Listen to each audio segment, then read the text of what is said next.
যে অনেকের মধ্যেই কিন্তু আমাদের এখনও যদিও কর্তৃত্ববাদের পতন হয়েছে, কর্তৃত্ববাদী চর্চার পতন হয়নি। কাজেই সেই জায়গায় এখনও কিন্তু বিভিন্নভাবে জীবাশ্ম জ্বালানি লবি তৎপর রয়েছে। সেই লবির তৎপরতাকে বানচাল করতে হবে আমাদের সবাই মিলে, এবং তার মাধ্যমে আমরা নবায়নযোগ্য জ্বালানিতে উত্তরের দিকে অগ্রসর হব। বিশ্বব্যাপী রাষ্ট্র ব্যবস্থা যেটা প্রতিষ্ঠিত হয়েছে দীর্ঘদিন যাবৎ, সেটির অন্যতম চালিকা শক্তি, পেছনের শক্তি হচ্ছে যে জীবাশ্ম জ্বালানি নির্ভর লবি। জীবাশ্ম লবির উপর নির্ভর করে যুক্তরাষ্ট্র থেকে শুরু করে পৃথিবীর বিভিন্ন দেশের রাষ্ট্র কাঠামো পরিচালিত হচ্ছে। তাদের অর্থে তাদের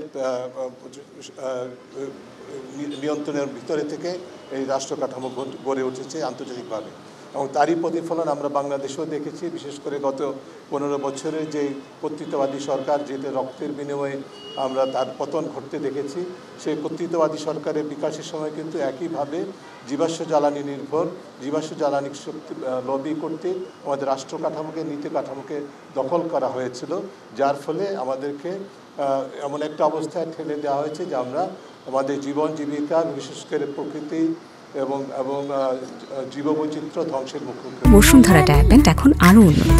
এই hot air through top sheet দ্রুত শোষণ করে সোনামণিকে দেয় কোমল অনুভূতি। এমনিতেই বাংলাদেশ বিশ্বব্যাপী যে জলবায়ু পরিবর্তন, তার কারণে সবচেয়ে বেশি ক্ষতিগ্রস্ত এবং ঝুঁকির সম্মুখীন দেশগুলোর মধ্যে শীর্ষ অন্যতম। সেই দেশেই রাষ্ট্র পরিচালনায় কিন্তু জীবাশ্ম জ্বালানি কর্তৃক নিয়ন্ত্রিত নীতি কাঠামো পরিচালিত হয়েছে, এবং সেদের থেকে উত্তরণের নতুন সুযোগ সৃষ্টি হয়েছে। নতুন বাংলাদেশে আমরা যে বিষয়গুলো দাবিগুলো উত্থাপিত হয়েছে, তার মধ্যে থেকে অন্যতম যে বিষয়ের প্রতি আপনাদের দৃষ্টি আকর্ষণ করব, সেটি হচ্ছে যে আমাদের যে জ্বালানি মহাপরিকল্পনা যেটা প্রণীত হয়েছে, সেটিকে আমরা বাতিল করতে চাই, এবং সেটি আপনারা শুনেছেন আমাদের প্রথম দাবি। কেন কোনো বিনা যুক্তিতে আমরা সেটা চাচ্ছি না, তার কারণ হচ্ছে যে যেই মহাপরিকল্পনার নামে যে দলটি তৈরি হয়েছে, সেটি তৈরির পেছনে ছিল কনফ্লিক্ট অফ ইন্টারেস্ট, স্বার্থের দ্বন্দ্ব। যারা বাংলাদেশে জীবাশ্ম জ্বালানির বিকাশ দেখতে চায়, তাদের এক্সপার্ট দ্বারাই কিন্তু এই নীতিটি মহাপরিকল্পনা প্রণীত হয়েছিল। কাজেই আমরা এটা সম্পূর্ণভাবে প্রত্যাখ্যান করার জন্য সরকারের কাছে আহ্বান জানাচ্ছি, আপনাদের কাছে আহ্বান জানাচ্ছি এই বিষয়গুলো প্রচার করার জন্য, যার মাধ্যমে এই সম্পূর্ণ নতুন করে স্বার্থের দ্বন্দ্বমুক্ত এক্সপার্টিস দ্বারা বা বিশেষজ্ঞ কর্তৃক অংশগ্রহণের মাধ্যমে একটি নবায়নযোগ্য জ্বালানির প্রতি উত্তরণের পথে একটা সুনির্দিষ্ট মহাপরিকল্পনা আমাদেরকে পূরণ করতে হবে।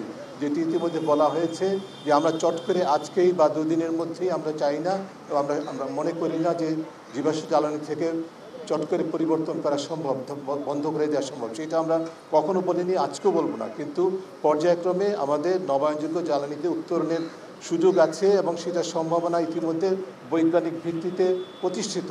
আমাদের বাংলাদেশে এই সম্ভাবনা অবশ্যই উজ্জ্বল, এবং আন্তর্জাতিকভাবে যে চলমান যে প্রযুক্তি আছে, ক্রমাগতভাবে উন্নয়নশীল যে প্রযুক্তি আছে, তার উপর নির্ভর করে আমাদের নিজস্ব সম্পদের ভিত্তি করে আমরা নবায়নযোগ্য জ্বালানিতে উত্তরণ করতে চাই, এবং সেই লক্ষ্যে অন্তর্বর্তীকালীন সরকারের কাছে আমরা আহ্বান জানাবো নতুন করে মহাপরিকল্পনা প্রণয়নের কাজটি সম্পূর্ণভাবে অনতিবিলম্বে শুরু করার জন্য।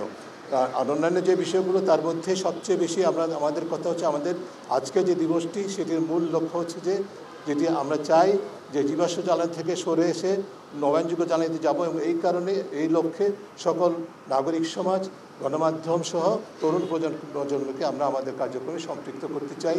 যারা আজকে এখানে যোগদান করেছেন তাদের সবাইকে ধন্যবাদ জানাচ্ছি, কৃতজ্ঞতা জানাচ্ছি। আমরা এই বিষয়গুলোকে আমাদের অত্যন্ত প্রাধান্যের একটা জায়গা মনে করে, বিবেচনা করে আমরা সকল বিষয়গুলোকে দাবি উত্থাপন করে যাব। সবাইকে আন্তরিকভাবে ধন্যবাদ জানিয়ে আমাদের আজকের এই মানববন্ধন কার্যক্রম সমাপ্ত ঘোষণা করছি।